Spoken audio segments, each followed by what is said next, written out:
नमस्कार दोस्तों, आप लोगों का बहुत बहुत स्वागत है हमारे YouTube channel Mahesh education point में। दोस्तों, अगर आप हमारे चैनल पर नए हैं तो हमारे चैनल को सब्सक्राइब करिए और बेल आइकन के घंटी को जरूर दबाइए ताकि जब भी मैं कोई वीडियो अपलोड करूं आप तक सबसे पहले पहुंचे। दोस्तों, आज मैं कक्षा 10 विषय भूगोल के अंतर्गत बाढ़ के बारे में पढ़ाऊंगा। आज का हमारा टॉपिक बाढ़ होगा। बाढ़ क्या है, बाढ़ कैसे आती है, बाढ़ से क्या नुकसान होते हैं और बाढ़ से क्या फायदे होते हैं, उसके बारे में आज हम लोग जानेंगे। चलिए शुरू करते हैं हम अपनी वीडियो।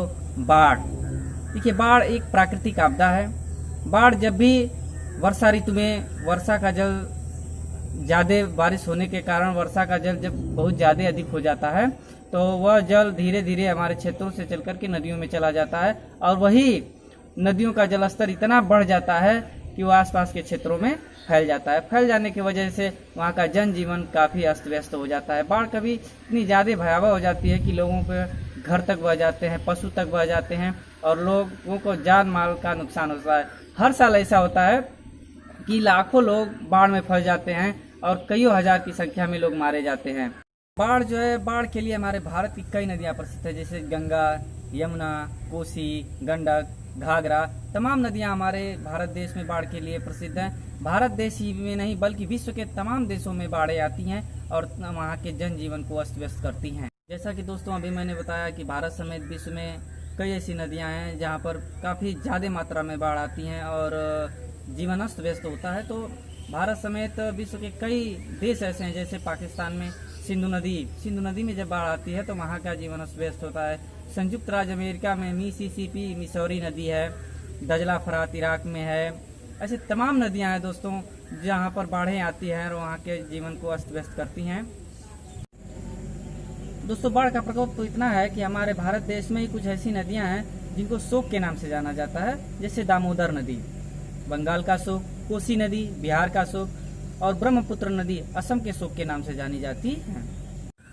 दोस्तों, हम अब जानेंगे कि बाढ़ के प्रभाव क्या होते हैं, बाढ़ से हमें क्या नुकसान होते हैं। देखिए, जब बाढ़ आती है तो अपने साथ तमाम संक्रमण बीमारियां लेकर के आती हैं। बाढ़ जिस इलाके में फैल जाती है दोस्तों, वहाँ सबसे पहले पानी की समस्याएं होती हैं। उसमें तमाम वायरस हो जाते हैं, कीटाणु हो जाते हैं, पेचिश पड़ती है लोगों को, संक्रमण की बीमारियाँ होती हैं, बुखार होते हैं। तो ये सारी चीज़ें होती हैं, परेशानियाँ होती हैं। और तो सबसे पहले तो बाढ़ आती है तो वहाँ का जीवन अस्त व्यस्त हो जाता है। इतनी सारी बीमारियां लेकर के आती है बाढ़, पशु तक बह जाते हैं, लोगों को खाने पीने तक की समस्याएं हो जाती हैं और मकान गिर जाते हैं। जो कच्चे मकान होते हैं गिर जाते हैं। हर समय देखा जाता है कि बाढ़ में ये मकान गिर गया, वो मकान गिर गया, इतने लोग दब करके मर गए। ये होते हैं हमारे बाढ़ के प्रभाव। दोस्तों, अब हम जानेंगे कि बाढ़ से लाभ। अब तक तो तमाम हानियां मैं आप लोगों को बताया हूं। आप लोग सोचेंगे कि बाढ़ आती है तो क्या लाभ भी करता है क्या किसी को? जी हाँ, तो बहुत सारे लाभ तो नहीं है, लेकिन बाढ़ का पानी जिन जिन क्षेत्रों में आता है उन क्षेत्रों की मिट्टी काफी सड़ती है और उपजाऊ होती है। ना जाने बाढ़ का पानी किन किन क्षेत्रों से गुजर करके आता है और अपने साथ तमाम मलुओं को लाता है।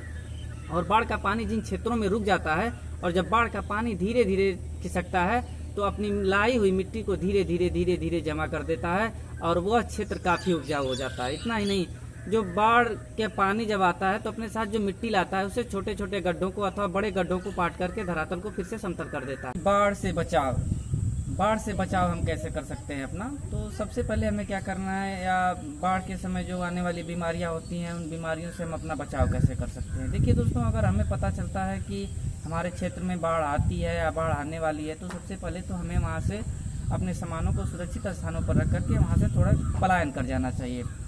अगर हम वहाँ रहते हैं तो खाने पीने की चीज़ों को स्टोर कर लेना चाहिए ताकि हमें खाने पीने की कोई दिक्कत ना हो। अगर हमारे पास कच्चा मकान है तो हम कच्चे मकान से निकल जाएं, हो न सके कि वह मकान धराशायी हो जाए।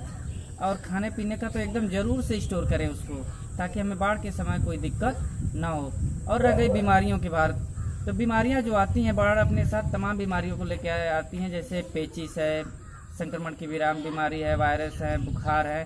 तो इन सारी चीज़ों की दवाओं को भी हमें स्टोर कर लेना चाहिए और ख़ास करके उस समय हमें साफ़ सफाई पर ज़्यादा ध्यान देना चाहिए ताकि हम लोग बीमारियों से बच सकें।